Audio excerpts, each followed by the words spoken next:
আমার ইসলাম ধরতি ভাইরা, আমি আবারও আজকে আসলাম আপনাদের কাছে বুখারী শরীফের হাদিস লাম ইয়াবকা মিন্নান নাবুওয়াতি, অর্থাৎ দুনিয়ার মাঝখানে আমরা জানি নবুয়তের দরজা বন্ধ হয়ে গেছে, কিন্তু মাহশারাত যেটা বলা হয়েছে সেটা খোলা আছে। এই জন্য মানুষ ধরেন যেরকম কাম করবে সেরকম ফল তিনি পাবেন। তে মুসলিম শরীফের ভিতরে বর্ণিত আছেন আর রুইয়া সালাসা, স্বপ্নর বিষয় নিয়ে তিনটা বিভক্ত করা হয়েছে। এক নম্বর হয়েছে যে ব্যক্তিগত নিজের ধ্যান অথবা খেয়ালের যেটা আসে সেটা স্বপ্ন। আপনারা সারাদিন আপনার যা দেখেন যা শোনেন, ওই যেটা স্বপ্ন সেটারে ভাবনা স্বপ্ন বলা হয়। দুই নম্বর হয়েছে ইন্না শাইতানা লিল ইনসানি আদুউম মুবিন, আসলে তো শয়তান মানুষের প্রকাশ্য দুশমন, মানুষের সবসময় পিছু লাগা থাকে। তো দুই নম্বর কি আসে, আপনার যেটা স্বপ্ন আসে এটা হলো শয়তানিতা, অথবা যেগুলা ধোঁকা, যেগুলো আপনাকে ক্ষতিগ্রস্ত অথবা ভয়ানক, আপনাকে ভয় দেখানোর জন্য স্বপ্ন দেখানো হয়, এটা হইলো আপনার আসলে তো শয়তানের তরফ থেকে আসা। তিন নম্বর হইতেছে যে আল্লাহর তরফ থেকে স্বপ্ন। আল্লাহ রাব্বুল আলামিন বলেন যে আমি শেষ রাতে আমি 7 আসমান পার করে আসি আমার বান্দার খবর নেবার নিকে, যে আমার বান্দা আমার কাছে কি চায়। তো কিছুগুলো এরকম হতে পারে যে যেগুলা ধরেন হ্যাঁ আপনারা আল্লাহ আপনাদের যদি কবুল করেন অথবা পছন্দ করেন, তাহলে আপনাকে খবরের মাধ্যমে দেখানো হয় যে আপনি এরকম এরকম কাম করেন। আর একটা হচ্ছে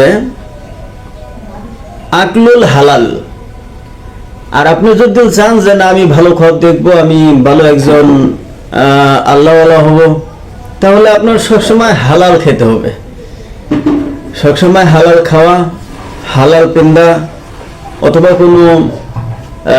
কোনো খারাপ কামের ভিতরে আপনার যাওয়া যাবে না।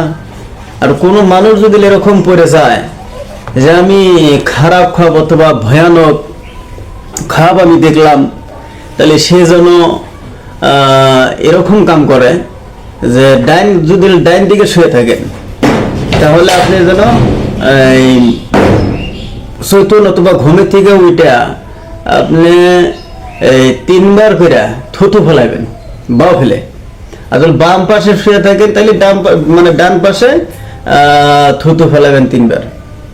আর কোনো মানুষ যদি দেখছেন যে না আমি এরম ভয়ানক অথবা এরম খাতারনাক আমার ক্ষতিগ্রস্ত আমি স্বপ্ন আমি দেখলাম, তাহলে এই স্বপ্নটা আপনি নিজের ঘনিষ্ঠ মানুষ অথবা আপনার ভালোবাসার মানুষের কাছে আপনি বলতে পারেন, অথবা কোনো আলেম যারা তফসির করতে পারে ভালো, স্বপ্নর ব্যাখ্যা যারা ভালো জানে তাদেরকে আপনি বলতে পারেন।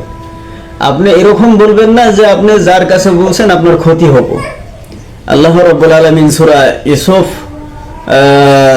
নবী আলাইহিস সালাতু ওয়াস সালামে থেকেই বর্ণিত করছেন যে আপনারা জানেন পূর্ণভাবে একটা তার ভাইরে যেভাবে ষড়যন্ত্র করছিলেন, মানে স্বপ্নের কথা বলে দিয়েছিলেন, তার কথা সূরা ইউসুফের ভিতরে পুরো উল্লেখ আছে। তো এই জন্য আমাদের সবসময় সতর্ক থাকতে হবে যে আমার স্বপ্নের কথা যেন এরকম কোনো মানুষের কাছে যেন আমি না জানি কই, যেন আমার কোনো ক্ষতি জানি করে ফেলা দেয়। আর এটাও লক্ষ্য রাখবেন সবসময় যে আপনার স্বপ্নের কথা আপনি যে এরকম মানুষের কাছে আপনি বলছেন যে ব্যাখ্যা আপনারা উল্টা বলে দিছে, তাহলে আমি বলে দিলাম আপনার কামকুল উল্টাই হবে। তাই হুজুর পাক সাল্লাল্লাহু আলাইহি সাল্লামের জামানায় একটা নারী আসলেন হুজুর সাল্লাল্লাহু আলাইহি সাল্লামের কাছে যে আমি স্বপ্নে দেখতে পাই যে আমার পেটে একটা সন্তান আছে, সন্তানটা অন্ধ হয়ে জন্ম নেয়, আর আমার ঘরের একখানি মনে হয় যে কিবা ভাঙা অথবা ডাইভাজিক মানে গেতাইছে, আমি এরকম স্বপ্ন দেখি। তা আল্লাহ রাসূল সাল্লাল্লাহু আলাইহি সাল্লাম বললেন যে আসলে তো তুমি যেটা দেখছো, তোমার পেটের সন্তান মানে সন্তানটা ঠিকই মানে খুব সুশীল অথবা খুব সুন্দর আদবওয়ালা মানে হবেন, আর তোমার স্বামী যে বিদেশে গেছে আমার স্বামী খুব সুন্দরভাবে ঘুরে আসবে। তো এরকম ভাবে আল্লাহ রাসূল সাল্লাল্লাহু আলাইহি সাল্লাম যতবার বলছেন ততবারই মানে ফিরে আসছেন, অসুবিধা হয় নাই। কিন্তু একদিন মিয়াটা আসছেন, হুজুর সাল্লাল্লাহু আলাইহি সাল্লাম ঘরের ভিতরে নাই, কোথায় জানি গেছে ঘোরার জন্য। তো হযরতে আয়েশা রাদিয়াল্লাহু তাআলা আনহা জিজ্ঞাসা করলেন যে আপনি কিসের জন্য আসেন আমার বাড়িতে? বলে এই বৃত্তান্ত। তা আয়েশা রাদিয়াল্লাহু তাআলা আনহা এগুলো একটা বিখ্যাত একজন মানুষ ছিলেন। তা আয়েশা বলে দিলেন যে স্বপ্নটা কি মানে কিরকম ছিল? বলে এরকম। তো আয়েশা রাদিয়াল্লাহু তাআলা আনহা বলে দিলেন যে আপনার পেটে যে বাচ্চা আছে, বাচ্চাটা আসলে তো দুনিয়ার ভিতরে আসবেন, আসার পরে খুব মানে জঘন্য একটা মানে খারাপ মানে ব্যবহার তার ভিতরে হব, মানে বদ্দিন হব, আর আপনার স্বামী যে বিদেশে গেছে সে মানে মৃত্যুবরণ করে আসবো। তাই দেখা গেছে সামনে। আল্লাহ রাসূল সাল্লাল্লাহু আলাইহি সাল্লাম বাড়িতে এসে বলছিলেন যে আয়েশা তুমি এরকম ব্যাখ্যা কিসের জন্য করছো? তো এই জন্য আপনার আমার সতর্ক থাকা অত্যন্ত দরকার, যে আপনি এমনও মানুষের কাছে আপনি ব্যাখ্যা আপনার স্বপ্নের কথা আপনি বলছেন, সে আপনার উল্টা বলে দিছে, তাহলে আপনার অসুবিধা হবো।